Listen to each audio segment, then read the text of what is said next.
This is Mike Supple. I'd like to welcome you to JJ Buckley headquarters based out of Oakland, California. We're here today with Craig Whitney from Longfellow Wines. I'm feeling particularly lucky to be based in California today because I'm sure many of you haven't heard of Longfellow Wines, and that's because they're tiny production. And it's very difficult to get the wines outside of California, which is why I'm here making an effort, because it's something you should not miss, and we're here to be able to bring them to you, around all 50 states. So very, very fortunate here to be with Craig. So Craig, thank you for joining us. Thank you. Appreciate you taking the time. No, not a problem. So, I guess I'd like to give a sort of full story about the winery, where it came from, and then go through a little bit each one of the wines. But sure. You could sort of just tell us a little bit about when you started, why you chose the name, and all that. Sure.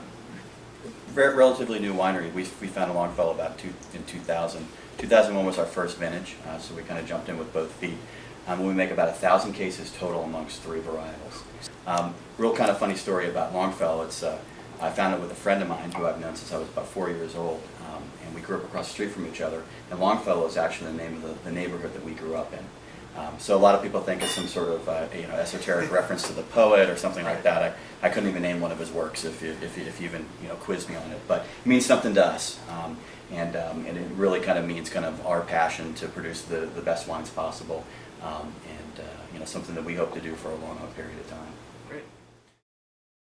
So you do 3 wines. You have your Pinot Noir, you have Cabernet Sauvignon, and your Syrah. So I wonder if you could sort of tell us why you chose those 3. Yeah. Simply, these were the wines that Mark and I, in particular, the varietals that we've always been big fans of, that we like.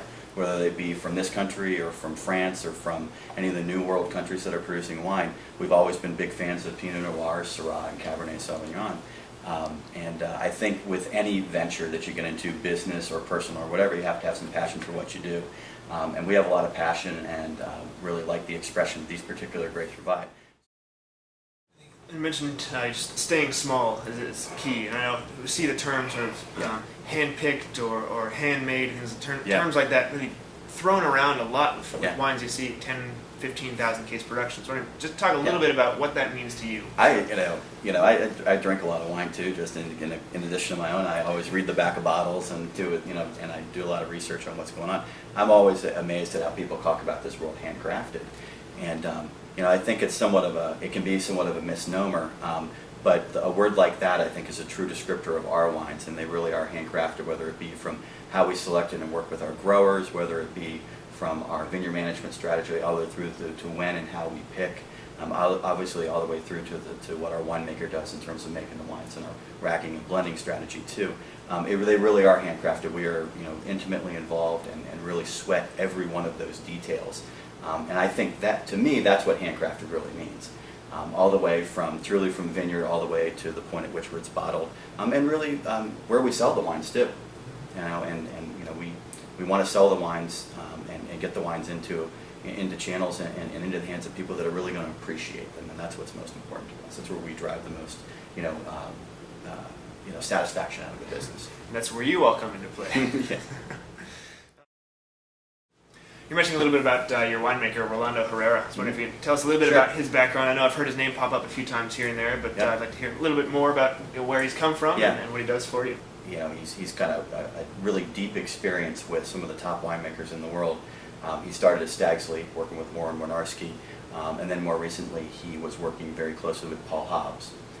And for us, we kind of needed to hear those 2 names, and that's all we really needed to hear. But in addition to that, he's a wonderful guy. And we just love working with them, and he really does sweat the details as much as we sweat the details on our winery, and that's what really is important, and he's part of the foundation of our style and foundation of our quality too. Just wanted to bring up a brief point as to why we're sitting down here today. It's being in this position, we taste hundreds of wines every week. We get through, and people bring them to us. We go out and seek them for you, and it's not very often that we come across a wine that we sit down and we taste it and we say, wow, that's something that's worth taking the time. It's worth sitting down. It's worth getting Craig in here, and it's worth talking about these wines and being able to bring them to you and explain why they're outstanding, why they're something that you're not going to find out there on your own.